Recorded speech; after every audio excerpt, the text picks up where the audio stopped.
Hi friends, welcome to அம்மா vlogs. இன்றைக்கி நம்ம பார்க்க போகிறது, ஃபஸ்ட்டு நான் பண்ண போகிறது முட்டை தொக்கு. நம்ம இன்றைக்கி வந்து கோயில் ஸ்டைல் புளியோதரையும் முட்டை தொக்கு, அது மட்டும் இல்லாமல் காராமணி பொரியல் எல்லாமே இன்றைக்கி பார்க்கலாம். எண்ணெய் ஊற்றிக்கோங்க, கொஞ்சமாக சோம்பு போட்டுக்கோங்க, 2 சின்ன சைஸ் பட்டை, 2 லவங்கம் போட்டுக்கிறேன். இது நல்லா பொரிஞ்சு வந்தோடனே வெட்டி வச்ச 2 பெரிய வெங்காயம் சேர்த்துக்கிறேன்.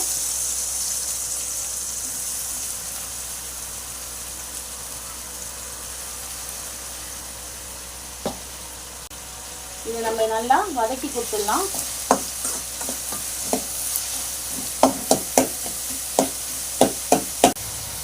வெங்காயம் வதக்கிட்டு இருக்கும்போதே ஒரு 1/2 ஸ்பூன் மஞ்சள்தூள்,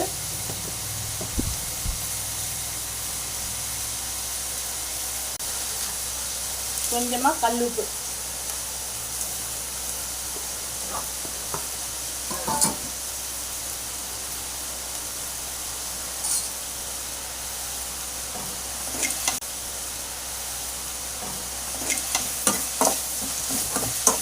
போட்டு கொஞ்சம் வதக்குங்க.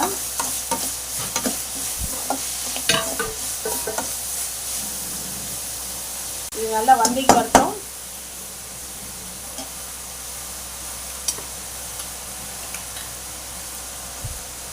நல்லா வதங்கிடுச்சு. இப்போது இஞ்சி பூண்டு போட்டுக்கிறோம்.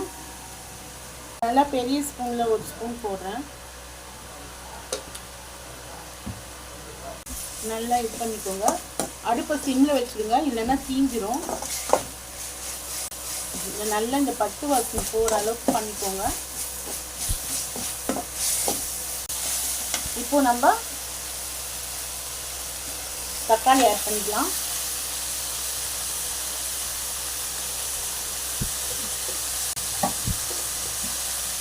2 பச்சை மிளகாய் போட்டுக்கிறேன். கொஞ்சம் லேசாக தண்ணி தெளித்து விட்டுக்கோங்க.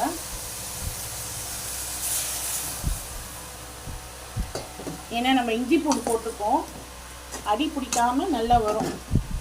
திரண்டு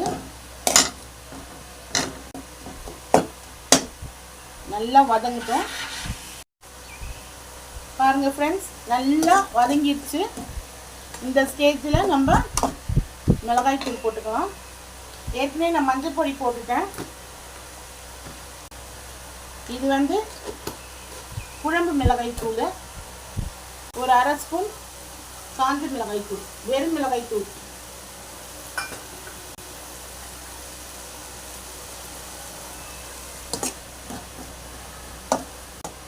இந்த பச்சை வாசனை, இந்த மிளகாய்த்தூள் பச்சை வாசனை போகிற அளவுக்கு நல்லா வதக்கிக்கோங்க. உங்களுக்கு ஆட்டோமேட்டிக்காக மேலே பார்த்தீங்கன்னா எண்ணெய் நல்லா பிரிஞ்சு வரும். பாருங்கள், இப்போ நல்லா எண்ணெய் பிரிஞ்சு வருது. இந்த ஸ்டேஜில் நம்ம என்ன பண்ணலாம், கொஞ்சமாக ஒரு 3/4 கிளாஸ் தண்ணி ஊற்றிக்கோங்க. இது மேலே இப்போ நம்ம கொஞ்சமாக கொத்தமல்லி, கருவேப்பிலை தூவிக்கலாம். இப்போ பாருங்கள், நல்லா கொதிச்சு வந்துடுச்சு. இந்த ஸ்டேஜில் நம்ம என்ன பண்ணோம், முட்டைங்களை ஆட் பண்ணிக்கலாம்.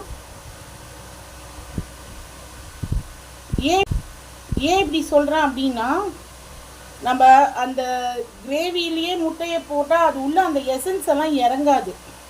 அது அப்படியே உள்ளே வந்து ஒரு மாதிரி கொஞ்சம் ராவாக இருக்க மாதிரி இருக்கும். ஒரு 1/2 கிளாஸ் தண்ணி ஊற்றிட்டு நல்லா கொதி வந்தோடனே இப்படி போட்டுட்டு ஒரு 5 மினிட்ஸ் நீங்கள் முட்டையை விட்டிங்கன்னா அந்த எசன்ஸ் எல்லாம் நல்லா உள்ளே இறங்கி ஒரு சூப்பரான முட்டை தொக்கு நம்மளுக்கு கிடைக்கும். முட்டை தொக்கு ரெடி ஆகிடுச்சு. உங்களுக்காகவே நான் ஒரு முட்டையை உடைச்சி வச்சுருக்கேன். பாருங்கள், இந்த கிரேவி எப்படி வந்து உள்ளே இறங்கிருக்கு பாருங்கள். இந்த முட்டைக்குள்ளே சூப்பராக இருக்கும்.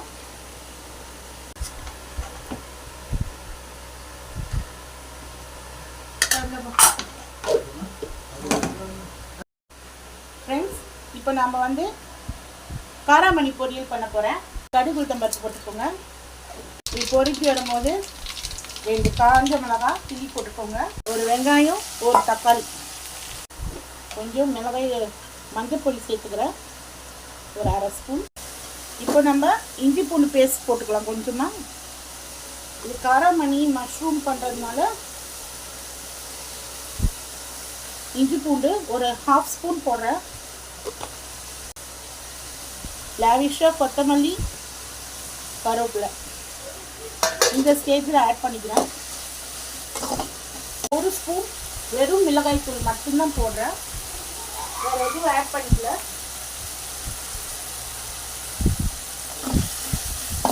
இது கூட நான் என்ன பண்ண போகிறேன்னா நல்லா பொடியை நறுக்கி வச்ச மஷ்ரூம்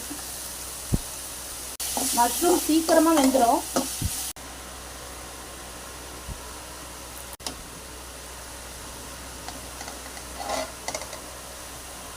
மஷ்ரூம் பாருங்கள் குக் ஆயிடுச்சு. பாருங்கள் இங்கே நான் வேக வச்சு வச்சுருக்கேன் காராமணி, அதையும் இதில் ஆட் பண்ணிக்கிறேன்.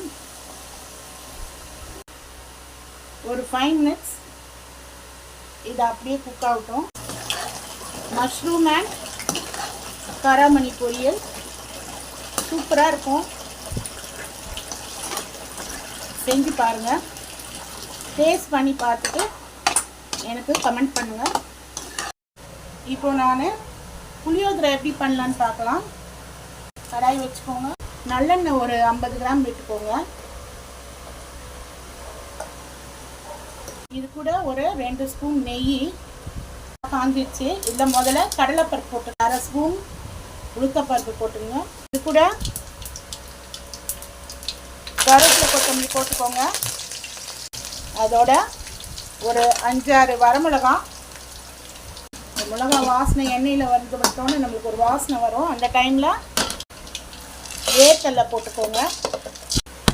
அதோட நான் முந்திரி பருப்பு போட்டுக்கிறேன். உங்களுக்கு வேணும்னா போடுங்க, இல்லைன்னா விட்டுருங்க, அது ஆப்ஷனல் தான். பாருங்கள் நல்ல லைட் ப்ரௌன் ஆயிடுச்சு எல்லாம். இந்த ஸ்டேஜில் அரைச்சி வச்சுருக்க பொடி சேர்த்துக்கிறேன். கூட கரைச்சி வச்சுருக்கிற புளி. இந்த புளி தண்ணியிலே நான் என்ன பண்ணியிருக்கேன் அப்படின்னா ஒரு 1/2 ஸ்பூன் மிளகாய் தூள், 1/2 ஸ்பூன் மஞ்சள் தூள், கல்லுப்பு, ஒரு 1/2 ஸ்பூன் பெருங்காயத்தூள் எல்லாம் அதுலேயே மிக்ஸ் பண்ணிட்டேன். திரண்டு அப்படியே வெண்ணெய் மாதிரி வரும். அந்த ஸ்டேஜில் நம்ம சாதம் வந்து ஏற்கனவே வடித்து நல்லா ஆற வச்சுருக்கேன். இந்த புளியோதரை பொடி எப்படி பண்ணுறேன்னு நான் இன்னொரு நாள் உங்களுக்கு காட்டுறேன். சூப்பராக இருக்கும். போட வேண்டிய எல்லா இன்க்ரீடியன்ஸையும் போட்டாச்சு.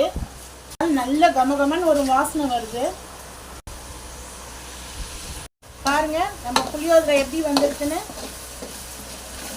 அந்த புளிச்சாறு எப்படி இருக்கு பாருங்க. அப்படியே வெண்ணெய் மாதிரி எண்ணெயெல்லாம் கட்டிண்டு நல்லா அழகாக திறந்து வந்திருக்கு. இந்த ஸ்டேஜில் நம்ம அடுப்பை ஆஃப் பண்ணிடலாம். இப்போ நான் என்ன பண்ணுவேன்னா எடுத்தோன்னே சாதத்தில் இதில் கொட்ட மாட்டேன். இதை நான் என்ன பண்ணுவேன் கொஞ்சமாக எடுத்து வேறு ஒரு பவுலில் கொஞ்சம் வச்சுக்குவேன். ஒரு வேளை நம்ம அதிகமாக புளி போட்ட மாதிரி ஆயிடுச்சுன்னா அப்புறம் கிளற முடியாது. வேணும்னா திரும்பவும் அதில் கொட்டிக்கலாம் சாதத்தில். அதுக்காக நான் இது மாதிரி பண்ணுவேன்.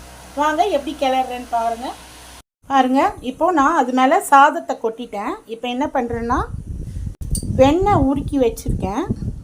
அந்த வெண்ணெயை கொஞ்சமாக நான் அது மேலே சாதத்து மேலே ஊற்றிக்கிறேன். கருவேப்பிலையை அப்படியே மேலே தூக்கிக்கோங்க. இப்போ நம்ம இதை அப்படியே மெதுவாக கிளறி கொடுக்கலாம். புளிக்குழம்பு நம்மளுக்கு தேவைப்பட்டுச்சுன்னா நம்ம அதை மிக்ஸ் பண்ணிக்கலாம். இது மாதிரி செஞ்சு சாப்பிட்டு பாருங்கள். கோயில் டைப் புளியோதரை உங்களுக்கு சூப்பராக வரும். Bye friends. இந்த சேனல் உங்களுக்கு பிடிச்சிருந்துன்னா லைக் பண்ணுங்கள், ஷேர் பண்ணுங்கள், சப்ஸ்கிரைப் பண்ணுங்கள். இன்னொரு நல்ல வீடியோவோட உங்களை நான் பார்க்குறேன்.